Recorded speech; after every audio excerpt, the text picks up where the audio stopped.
Daniel is unquestionably one of the most iconic fine dining restaurants of New York City. It's also the flagship establishment of Chef Daniel Boulud, one of the most notable chefs in the country. Daniel has a Michelin star and serves stunning French cuisine, but for me the restaurant also meant something more, as it was my 100th Michelin-starred restaurant that I've dined at, and I certainly had a meal to remember.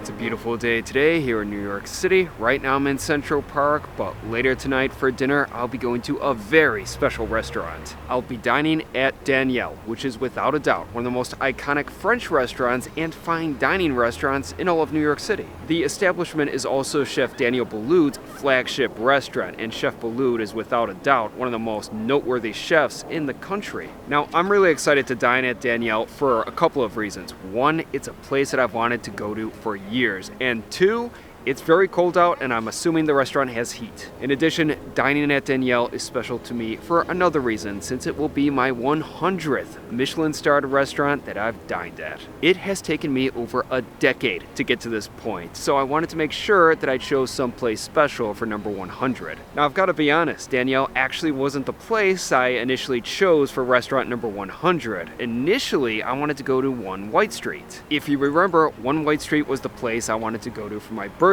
but on the day of my birthday, just hours before my dinner, they canceled on me for some electrical building type of issues. Unfortunately, because of that, 1 White Street sort of got tainted for me. Plus, that was during a time of my life this year that I was just miserable. So I thought by going to 1 White Street for my 100th Michelin-starred restaurant, I can sort of reclaim that place and those memories I have associated around it into something positive and special. Unfortunately, 1 White Street lost their Michelin star this year, so for my 100th, it wouldn't be applicable. I'll definitely go there sometime, but yeah, it just wouldn't work for today. So with that being said, let's go to Restaurant Daniel, my 100th Michelin-starred restaurant, for dinner.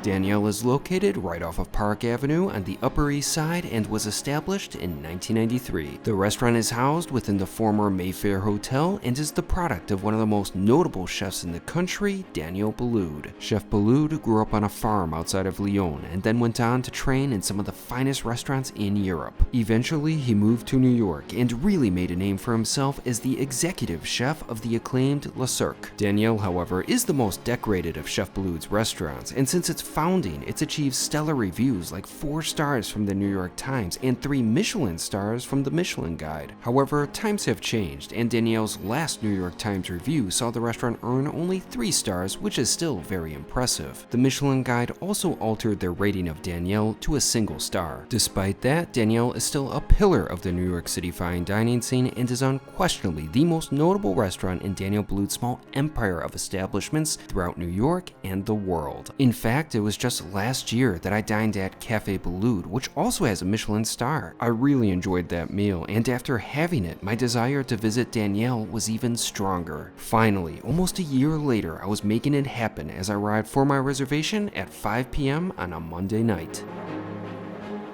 After checking in, I was soon seated in the restaurant's spectacular dining room. It truly was a beautiful space that had a classic elegance to it, but still felt modern and fresh with the surrounding artwork. Now, there was a level of formality to the atmosphere. In fact, I was addressed as Mr. Andrews, which certainly made me feel important, but there was no sort of stuffiness and pretentiousness whatsoever. To put it simply, I loved the feel of Daniel.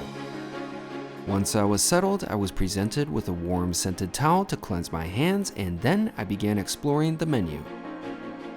Daniel has a few different options regarding ordering. There's a 7-course tasting menu for $295, but there's also a couple of prefix selections. One can get either a 3-course meal for $195 or 5 courses for $235. Plus, the restaurant also has a lounge area where courses can be ordered a la carte. Normally, the tasting menu would be what I would go for, especially since it was my first time at the restaurant, but it did come with a hefty price tag, and I've been spending a lot lately. As a compromise, I went with the 5-course prefix selection, which sounded like the best value in comparison to the other options. Plus, with the prefix, I would have the freedom to choose whatever I liked, and some of the courses that interested me the most weren't even a part of the tasting menu.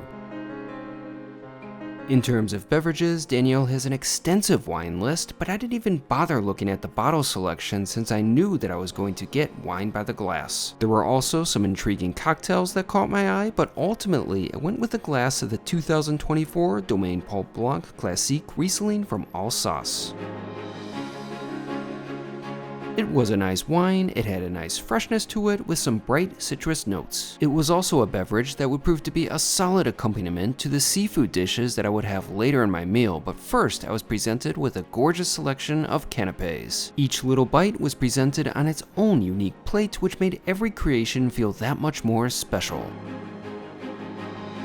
I started with the stuffed nasturtium blossom, which was a delight. Then I tried what was essentially a mini lobster sort of sandwich, which was very tasty. Following that, I tried a pleasant tart, although I think that I was supposed to have the tart before the lobster bite, but it still worked for me. Finally, I sampled a wonderful oyster. All of those amuses were very enjoyable, and they certainly got me excited for the courses ahead. But first, however, was the bread. In wheat, we have the garlic focaccia with Parmesan cheese.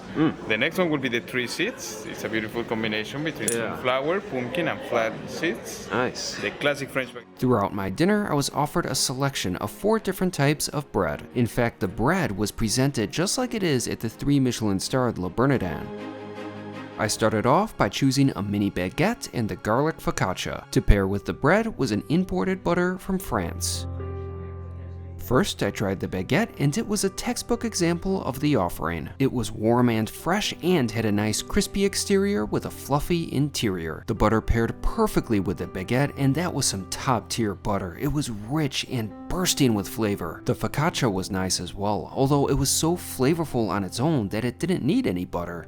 Later, I got to try the 2 other breads, which included a whole wheat baguette and a seeded roll. Both of them were delicious, but out of the 4 breads, the seeded roll proved to be my favorite. The various seeds provided great flavors, as well as some pleasant textural variety. Now, Daniel is a fine dining restaurant, which means that the portions aren't necessarily the largest, so having a nice selection of unlimited bread helped to ensure that I left the restaurant full. In fact, I had 6 pieces of bread over the course of my dinner. I didn't leave Daniel hungry, that's for sure.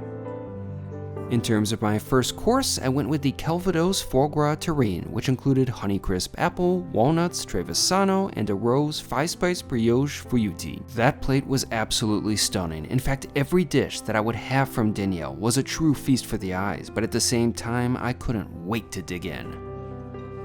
First, I tried just the foie gras and it was on the mark, but I wouldn't have minded a bit of salt on the meat to give it a bit of pop. Then I combined some of the components with the brioche and it was simply wonderful.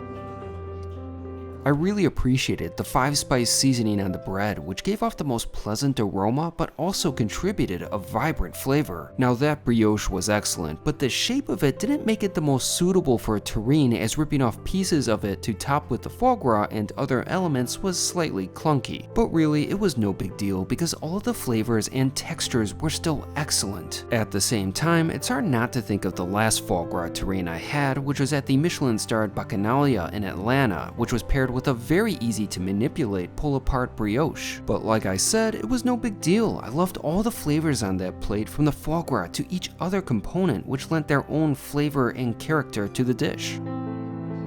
Next up was the main lobster, which included buckwheat, salsify, endive, pickled kumquat, Pollock nasturtium, and a sauce colorie. Once again, that was a beautiful looking dish filled with vibrant colors, but as I was about to find out, it was also full of lively flavors.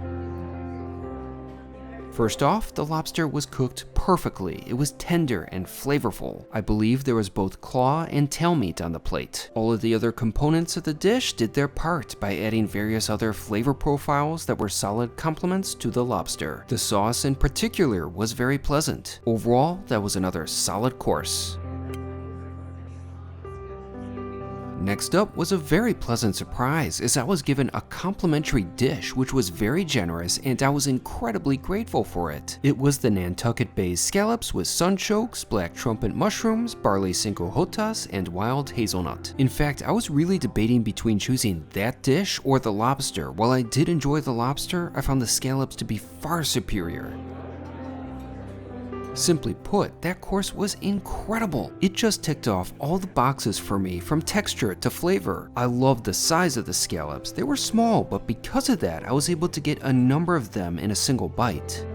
Combined with the crunchy texture of the hazelnuts and the other flavorful components, that course was practically perfect. In fact, that scallop dish would prove to be one of the top courses that I had that night. It was outstanding, although the next dish was very special too.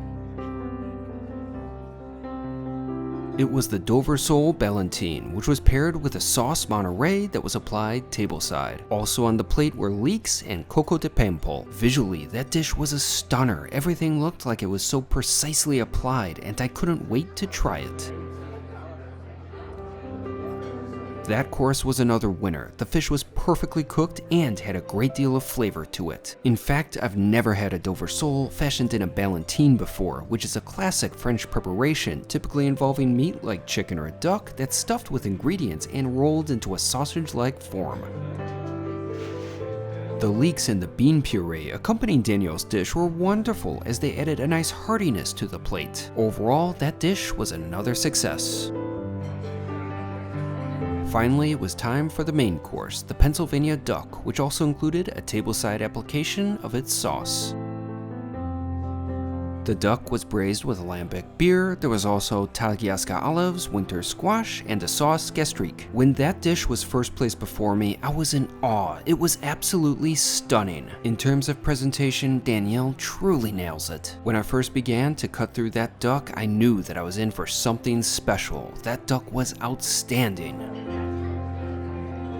The meat was so tender and savory. It really had a unique flavor because I quickly realized there were actually a few olives stuffed into the duck. Because of that, the sweet sauce and the lambic beer flavors worked as a perfect contrast to the savoriness of the meat.